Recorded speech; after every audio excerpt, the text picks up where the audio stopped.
historinha. Vocês gostaram da história dos animais? Gostaram da história dos animais, crianças? Eu gostei.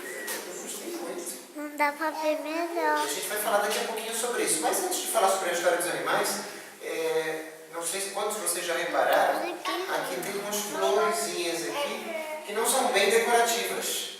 Elas têm um propósito. E eu queria pedir a Carol que viesse aqui e explicasse qual foi a ideia que ela teve. E aí ela vai instruir melhor vocês sobre isso. Boa noite. Acho que não precisa o microfone não para falar. Quando nos convidaram para fazer a semana de oração aqui da família, nós trouxemos uma ideia que nós vimos em João Pessoa, que eu achei válido nós fazermos com vocês aqui. Cada família aqui representada vai escolher um vaso e vocês são responsáveis por cuidar dessa planta, mas essa planta não vai poder sair da igreja. Vocês só vão poder levar essa planta no sábado. E vamos ver qual dessas flores vai começar a aparecer. E durante esta semana vocês vão aprender algumas instruções de como nós cuidarmos não somente de uma planta, mas também do nosso próprio jardim, que são nossos filhos e a nossa família. Então eu gostaria que alguém da família possa vir e pegar sua planta. Tem um pequeno adesivo para que vocês colocarem seu nome. Isso pode ser no final do sermão. E vocês já sabem que planta é. A primeira dica que eu dou hoje. O nome dessa planta é calanchoé. Calanchoé. E essa planta não gosta muito de água. Não gosta muito de água. É a primeira dica que dou para vocês. Então, quem vier nos outros dias, se vocês querem ajudar, pode ajudar. Agora, se vocês querem que a sua plantinha fique mais bonitinha, vocês já sabem. Tá bom? E o primeiro tema que eu gostaria de tratar com vocês é sobre o amor de Deus. Parece uma coisa simples, parece uma coisa banal, parece, todo mundo já fala sobre o amor de Deus. O amor de Deus é uma coisa muito... Todo mundo conhece sobre o amor de Deus. Mas a gente vai ver alguns detalhes sobre o amor de Deus que talvez você não tinha tentado antes. Vamos tratar do amor de Deus porque é baseado no amor de Deus que eu vou saber como Deus quer que eu me relacione na minha família e com as outras famílias. Então o tema de hoje vai ser sobre o amor de Deus e eu queria antecipar quais são os outros temas. Na terça-feira, amanhã, a gente vai falar sobre o modelo bíblico para o homem. O que é que a Bíblia fala de como o homem deve ser? Já na quarta-feira a gente vai falar sobre o modelo bíblico da mulher, para a mulher. O que é que a Bíblia fala de como a mulher deve ser? Na quinta-feira vamos falar sobre o modelo bíblico para os filhos. Como devem ser os filhos? De acordo com a Bíblia. Na sexta-feira, a gente vai falar sobre esse modelo bíblico agora para a família em si, comunidade familiar. E no sábado de manhã, nós vamos falar a família como uma família missionária. Você já ouviu falar sobre cidades de refúgio na Bíblia? A gente vai ver famílias como cidades de refúgio. Famílias de refúgio, talvez eu poderia dizer assim. E a gente vai ver como é essa família missionária que Deus quer que ela seja. Então, hoje a gente vai falar um pouquinho sobre o amor de Deus. A gente viu aqui, estava parando para pensar aqui sobre a história das crianças, a gente viu aí, não sei quantos repararam, que quando... vimos alguns animais. Quem me ajuda a dizer quais foram os animais que apareceram aqui no videozinho? O canguru, o que mais? O pinguim, a tartaruga, o tigre, a onça, o golfinho, a águia, a leoa, o leão, o cervo, né? Apareceu, o viadinho ali também. Todo mundo tem medo de falar viadinho. É o viado, não é o animal. Cervo, a gazela. Oi? Cobra. Urso polar, beija-flor. Zebra, muito bem, todo mundo presta atenção. Eu espero que vocês prestem atenção no culto também aqui hoje. Agora olha só, no final da historinha, que a gente só pegou só o áudio, mas no final a gente ouviu que todos esses animais nascem e quando eles nascem, os impulsos deles eles já sabem o que tem que fazer. Já buscam andar. A gazela já busca andar, o bezerro já busca andar, a tartaruga já nasce e já busca o mar. Todos eles nascem e já sabem para onde vão. Instintivamente já sabem para onde vão. Parece que a natureza cuida deles sozinho, né? Deus cuida deles sozinho. Não que Deus não cuide do ser humano, mas quando um bebê nasce, se você deixar ele sozinho aí, não vai acontecer uma tartaruguinha que ele vai correndo para o mar, não. Nem vai acontecer como um bezerro que ele vai fazer assim e daqui a pouco vai sair andando. Vai? Não acontece assim. Por que será que não acontece assim? A gente vai parar para analisar isso. Por que será que Deus, quando cria o ser humano, as coisas não são tão bem, não são tanto quanto são com os animais? Vamos analisar hoje o que está no coração de Deus. Qual é o propósito de Deus para o ser humano? Se você fosse definir em uma palavra ou em poucas palavras qual é a essência de Deus, o que vai no coração de Deus, se você fosse definir Deus, como você definiria? Deus é o quê? Amor. Todo mundo responde isso aqui certo. Agora vamos ver se vocês estão bem de Bíblia. Isso está escrito aí?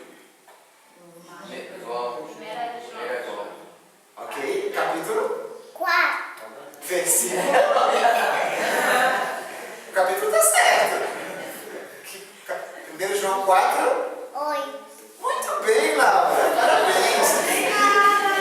Vergonha para você, Laura. Vergonha. Não foi treinada aqui no carro, não. Ela sabe até a musiquinha. Você sabe. Aquele que não ama, não conhece a Deus. 1 João 4, 8. Deus é amor. Abra sua Bíblia em 1 João 4, 8, mas abra também em 1 João 4, 16. Esses dois versículos. 1 João 4, 8 e 1 João 4, 16. Lá no finalzinho da Bíblia, que vergonha. Uma criança sabe. 1 João 4, 8 e 1 João 4, 16. Como é importante a gente conhecer a Deus. Eu não sei se vocês estão analisando aí na lição da Escola Sabatina, que a gente vem estudando sobre Oséias, Amós, Obadias. Essa semana vamos entrar em Jonas. Parece que todos eles falam de conhecer. Já pararam para ver isso? Já tentaram nesses detalhes? Oséias diz umas 6 vezes, conheçamos e prossigamos em conhecer ao Senhor. Meu povo perece por falta de conhecimento. Deus tem uma contenda com o povo dessa terra porque nela falta amor, verdade e conhecimento de Deus. E aqui diz, aquele que não ama, não conhece a Deus. Pois Deus é amor. Vá no 16, mesmo capítulo, versículo 16. E nós o quê? Conhecemos e cremos no amor que Deus nos tem. Deus é amor. E quem está em amor está em Deus. E Deus nele. Nós conhecemos, nós cremos no amor que Deus nos tem. Sabe por quê? Porque Deus é amor. E quem está em amor está em Deus. E Deus nele. Se Deus é amor, e a Bíblia fala repetidas vezes que nós temos que conhecer a Deus. Conhecer a Deus. E aí quando eu descubro, Deus é amor.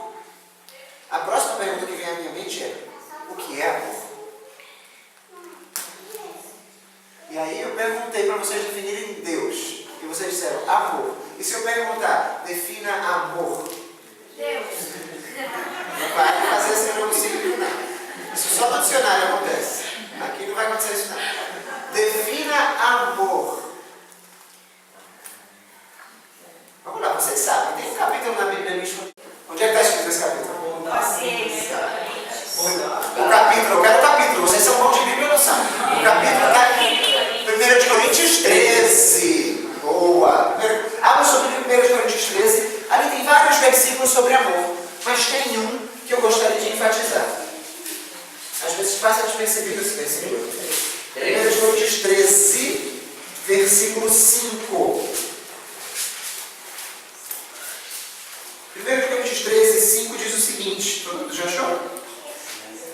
Não se porta, está falando do amor. O amor não se porta com indecência.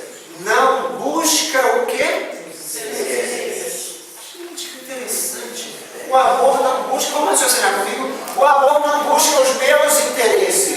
não busco os meus interesses, busco os interesses de quem? Dos outros. Agora, olha como a gente cresce, olha como a gente vive, a sociedade na qual a gente é educado diz o seguinte: não se preocupe com a vida dos outros, não. Deixa ele para lá. Se ele tiver que se ferrar, que se ferre. Se ele tiver que fazer as coisas erradas, que quebrar a cabeça, que quebra a cabeça.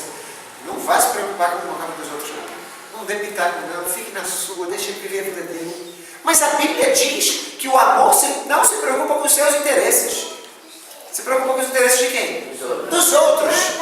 Então eu tenho ou não tenho que me preocupar com os interesses dos outros? Biblicamente falando. Claro que sim. Aí a gente pode falar da história de Caim e Abel, quando Caim disse: acaso sou eu tutor do meu irmão? É sim. Deus está dizendo: você tem que se preocupar com os interesses do seu irmão, sim. Mas a gente cresce numa sociedade dizendo: não se preocupa com a vida dos outros. E quanto mais a gente não se preocupa com a vida dos outros, mais a gente esfria no conceito do amor. Então tá bom, o amor não busca os meus próprios interesses, busca os interesses dos outros. E a Bíblia diz em João 15:13, não há amor maior que este. Lembra qual é esse versículo? Que o quê? Dar a sua vida em favor dos seus amigos. A Bíblia diz que o amor que não busca os meus próprios interesses, busca os interesses dos outros, e o máximo do amor é dar a sua vida. Se possível for, é dar a sua vida. Se preciso for, melhor dizendo, é dar a sua vida. E não só a favor dos amigos, porque Cristo veio em favor dos amigos, em favor dos inimigos, em favor de todos. Olha só até onde vai a definição de amor. Amor é preocupar-se não com a sua vida, é preocupar-se com a vida dos outros. E amor maior do que esse, o máximo do amor, sabe qual é se preciso for, dar a sua vida. A gente ama assim. Está longe de a gente amar assim às vezes, não. Mas esse é o amor de Deus. Eu queria que vocês me ajudassem agora para a gente analisar 5 trechinhos na Bíblia. Eu preciso de 5 voluntários, levante a mão, 5 voluntários para ler texto da Bíblia. 1, 2, 3, 4, no Alfredo, mais um. 5 ali, depois você me ajuda. Primeira pessoa, que foi que levantou? Ali. Efésios 5, versículos 1, 2 e 25. Efésios 5, versículos 1, 2 e 25. Aqui na frente, Gálatas 1, 4. Lá atrás, Gálatas 2, 20. Quem mais? Levantou a mão, Alfredo. 1 Timóteo 2, 6. E quem mais levantou a mão? Você? Tito 2, 14. Eu queria que vocês analisassem, prestem bem atenção, leiam em voz alta mesmo, potente. Eu quero saber qual é a ideia que se repete nesses versículos, qual é a expressão, qual é a frase que se repete nesses versículos. Diga-me uma coisa, qual é a expressão, qual é a frase que se repetiu nesses trechos? Se entregou. Se entregou, se deu. E se você analisar 2 desses trechos aí, vocês falaram aqui, Efésios 5, 1, 2 e 25, lá atrás falou, Cristo vos amou e se entregou. Está relacionando amar com se entregar. Cristo amou a igreja e se entregou por ela. Cristo me amou, Gálatas 2:20 foi lido lá atrás, e se entregou a si mesmo por mim. Amar e se entregar. Amar e se entregar. Parece que não existe um, se não houver outro. Amar é muito mais do que um sentimento, do que uma viagem, uma paixão, uma sensação. Amar é entregar-se pelo outro. É se preocupar a tal ponto com o outro que você chega até a se entregar pelo outro. E foi isso que Cristo fez. E olha, se a gente analisa direitinho,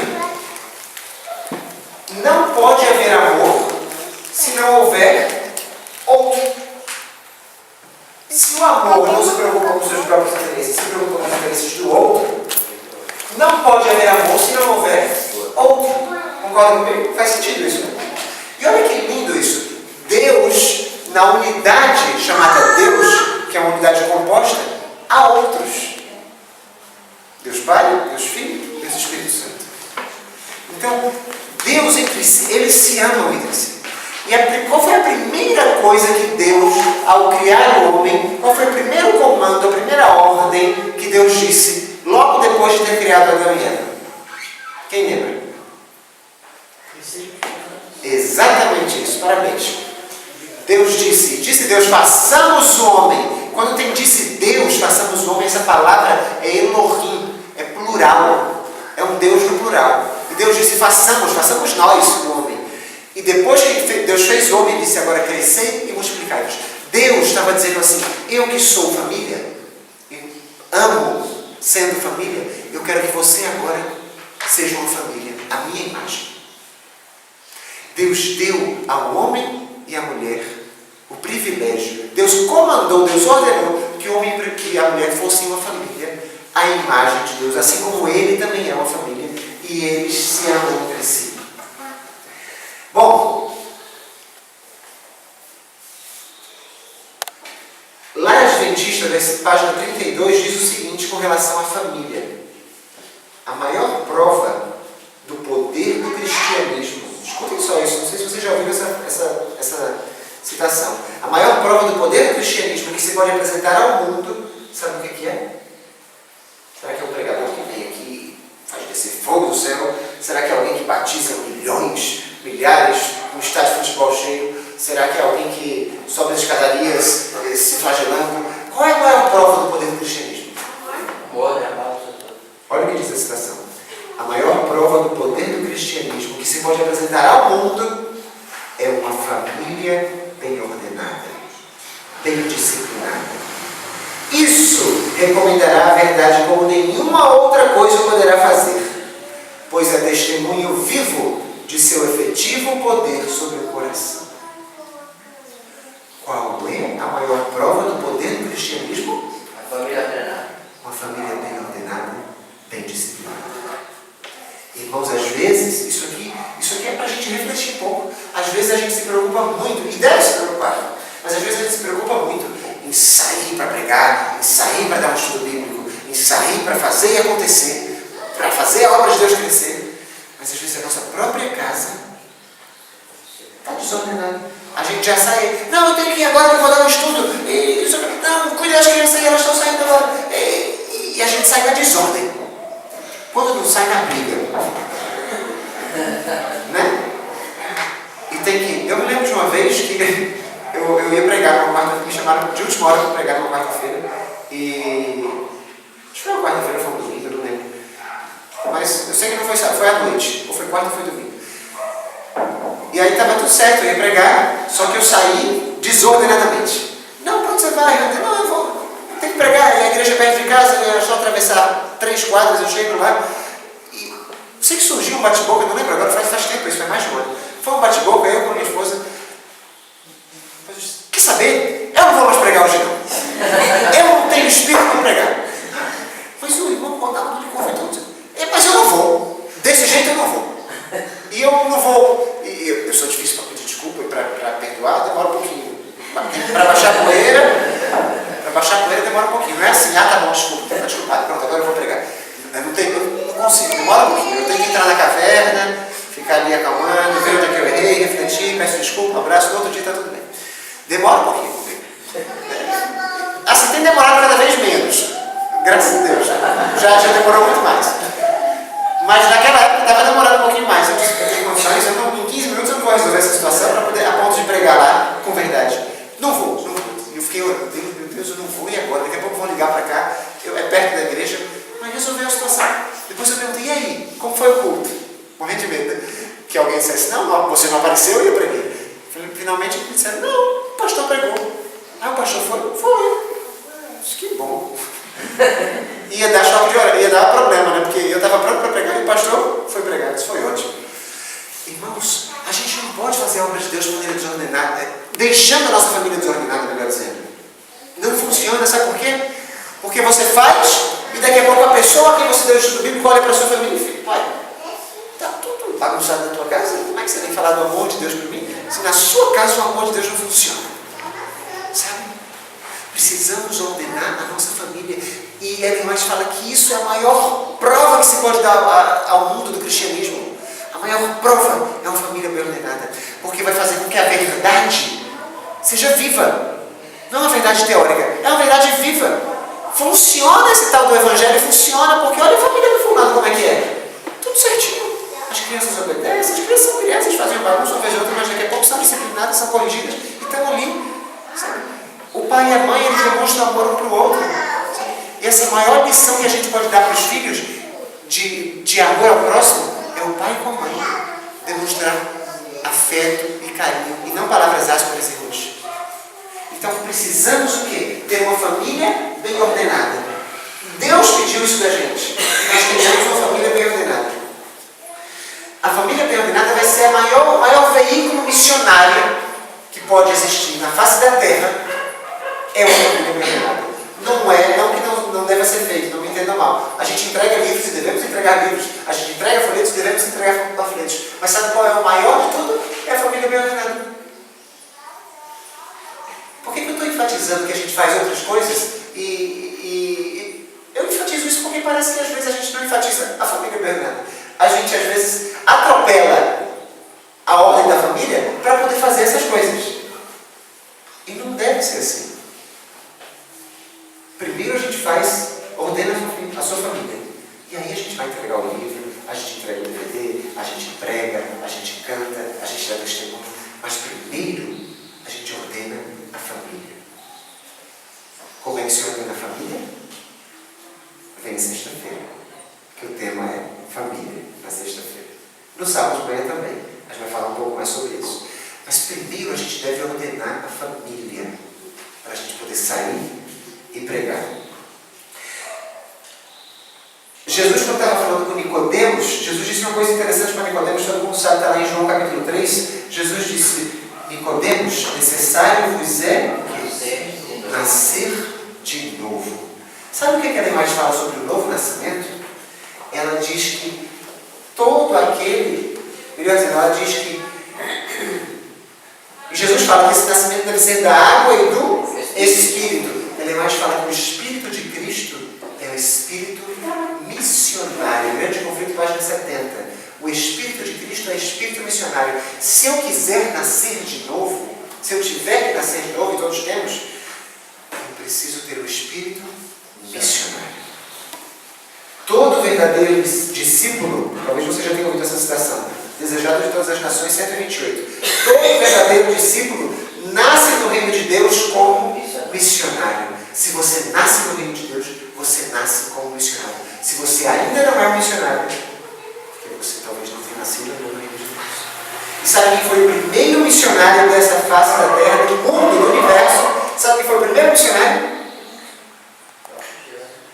Jesus Cristo. Foi o primeiro missionário. Porque ele veio, ele largou tudo que ele tinha, ele veio buscar e salvar os que se haviam perdido. Cristo foi o primeiro missionário.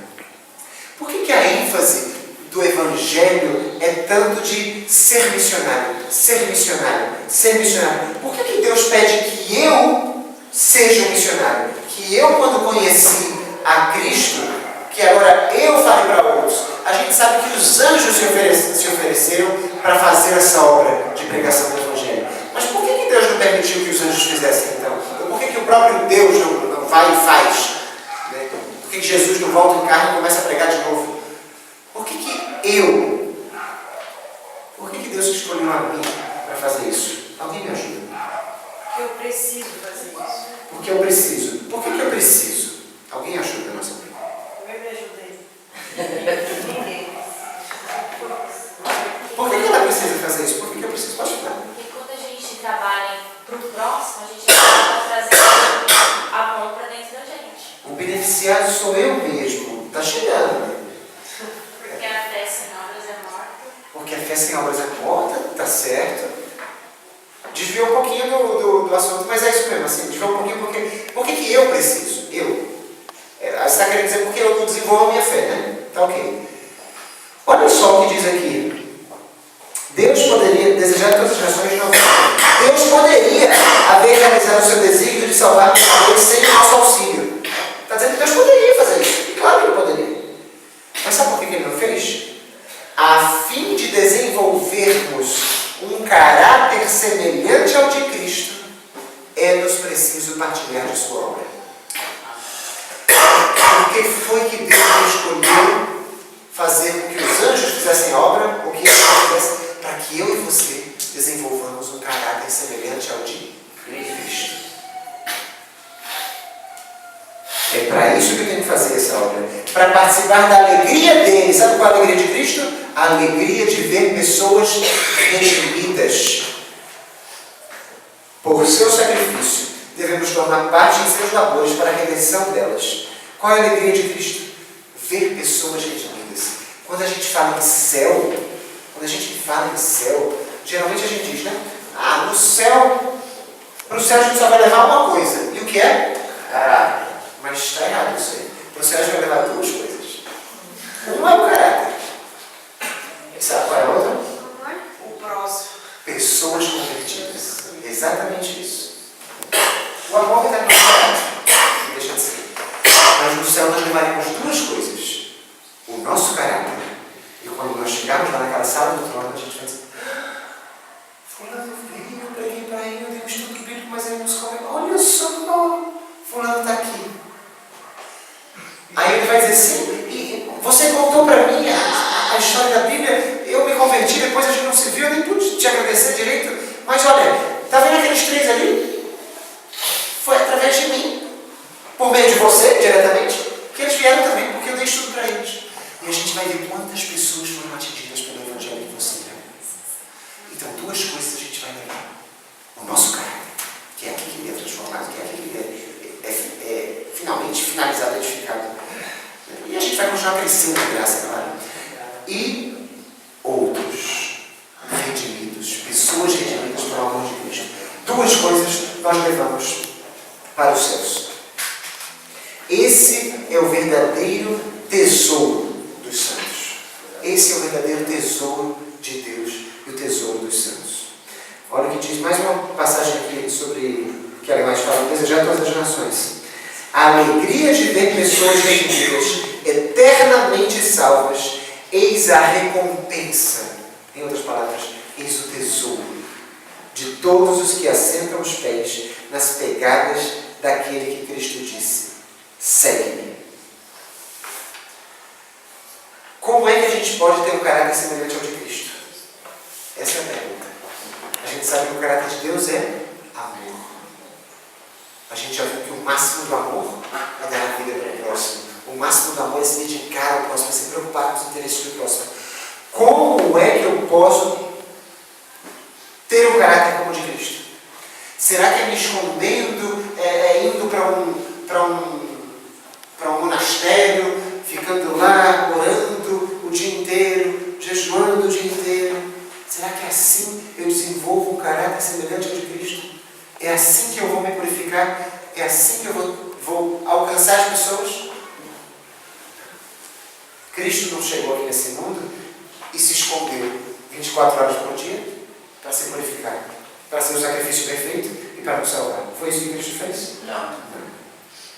Muito pelo contrário. As pessoas acusavam a Cristo de ele estar com os pecadores, de ele andar no meio delas, de ele querer comer com elas, beber com elas, dormir na casa deles. Não era assim? Envolvendo-se com as pessoas, estando próximo às pessoas, preocupando-se com as pessoas. É assim que eu vou desenvolver um caráter semelhante ao de Cristo. Disse que, eu acho que outra citação agora não me vem à mente exatamente onde está escrito, mas talvez vocês conheçam, que ela diz que o mestre se envolvia com as pessoas, granjeava-lhes, eu uso esse termo, granjeava-lhes o interesse, buscava saber qual era a sua necessidade. E depois de satisfazer a necessidade da pessoa, então ele dizia: vem, segue. Como é que ele fazia? Ele se envolvia com as pessoas, buscava saber qual era a necessidade das pessoas, satisfazia essa necessidade dentro do possível. E depois ele dizia: agora vem, segue. Viu? Eu me preocupei com você, eu cuidei de você. E deixa eu te mostrar uma coisa melhor aí. Deixa eu te mostrar o Evangelho. E era assim que Jesus fazia a obra. Às vezes, a gente tem muita dificuldade mesmo, de instruir alguém nos caminhos de Deus. Eu não sei se já aconteceu com você, mas comigo já aconteceu. De fulano vem e conversa contigo, você diz: poxa, não conhece nada de Cristo. Como é que eu faço para falar com ele? Como é que eu faço para puxar o assunto? evangelho para fazer com que eu chegue e eu dei um estudo bíblico para ele agora aqui. A gente fica para lá e para cá e às vezes ele vem e fala sobre alguma coisa, fala sobre outra coisa, fala sobre a música, fala sobre futebol, fala sobre... E aí, passou 1 hora, 2 horas, daqui a pouco ele foi embora e você fica, poxa, eu não consegui achar um gancho. Já aconteceu isso com você? Sejamos sinceros, eu acho que acontece com todo mundo. Comigo já aconteceu e ainda acontece, sabe? Mas outra vez eu vi uma ilustração que é bem assim, gente, isso não pode acontecer mais com a gente.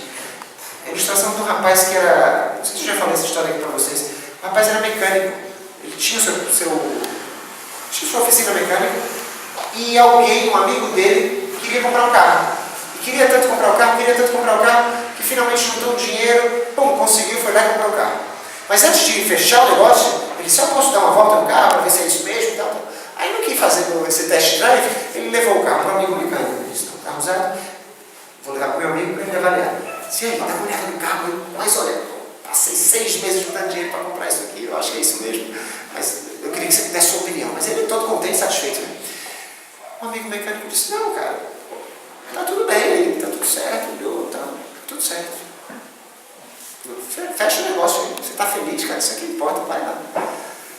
O camarada fechou o negócio, não deu uma semana, sabe o que aconteceu com o carro? Começou a dar problema. Para quem você acha que ele foi? Lá para o amigo mecânico, ele disse, poxa, cara, você me disse que não tinha problema nenhum, você me disse que o carro estava tudo bem, o que está acontecendo? Parece que o motor está pifando aqui, está tudo errado.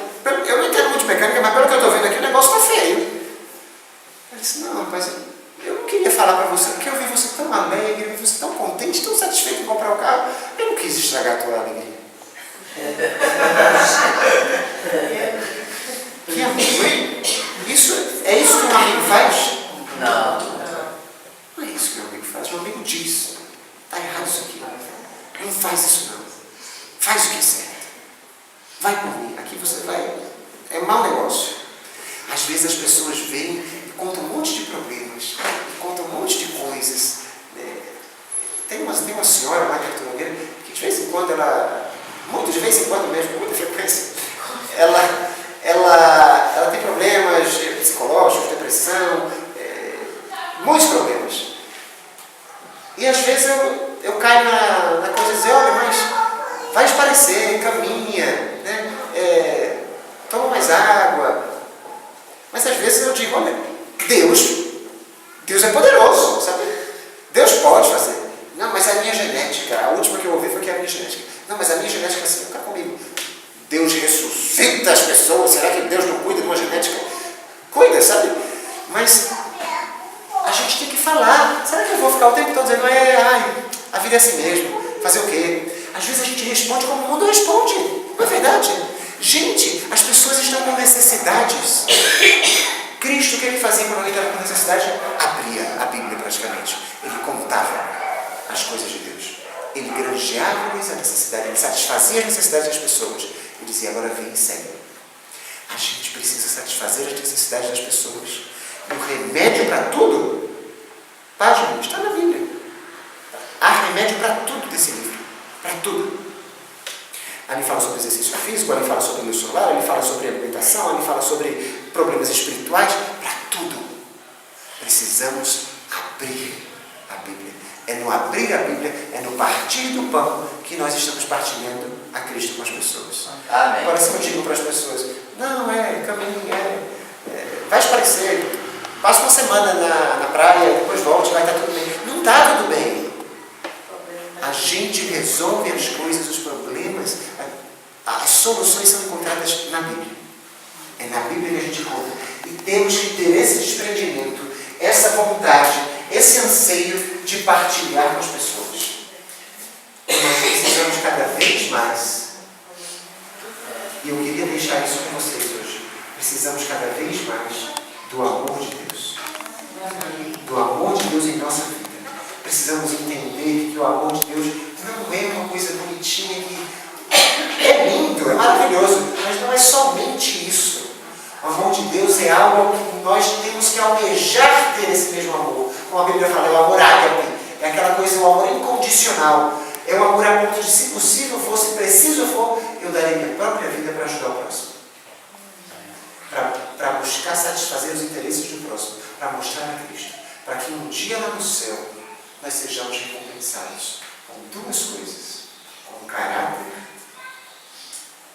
tal qual de Cristo, semelhante ao de Cristo, e que vejamos e que tenhamos a alegria de ver os redimidos por seu intermédio, pelo poder de Cristo, mas por seu intermédio, porque Ele escolheu trabalhar com você. Lembra quando fala na parábola dos talentos? Quando o Senhor volta e quer recompensar os servos, Ele diz: bem-estar, servo bom e fiel, sobre o pouco te coloquei. Foste fiel no pouco, sobre o muito te colocarei. Obrigado. E o que é que diz em seguida? Entra no gozo do teu Senhor. Entra na alegria. Toma parte na alegria do teu Senhor. Sabe qual é a alegria que temos que tomar parte? Qual é a alegria do céu? Lucas diz que a alegria do céu, há mais alegria no céu quando um pecador se arrepende do que quando 99 já são justos. A alegria que há no céu, tomar parte dessa alegria, é buscar pregar o Evangelho para que pessoas sejam arrependidas, se arrependam e se voltem para Deus. É isso que Deus nos comissionou a fazer. É isso que temos que buscar fazer. E nós só vamos conseguir fazer isso quando o amor de Deus estiver em nosso coração.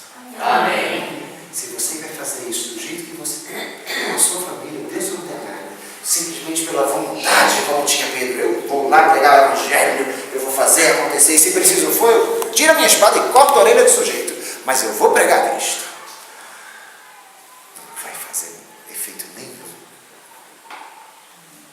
E às vezes a gente faz a mesma coisa, a gente puxa a espada e vamos lá, vamos entregar 10 mil livros, vamos fazer acontecer.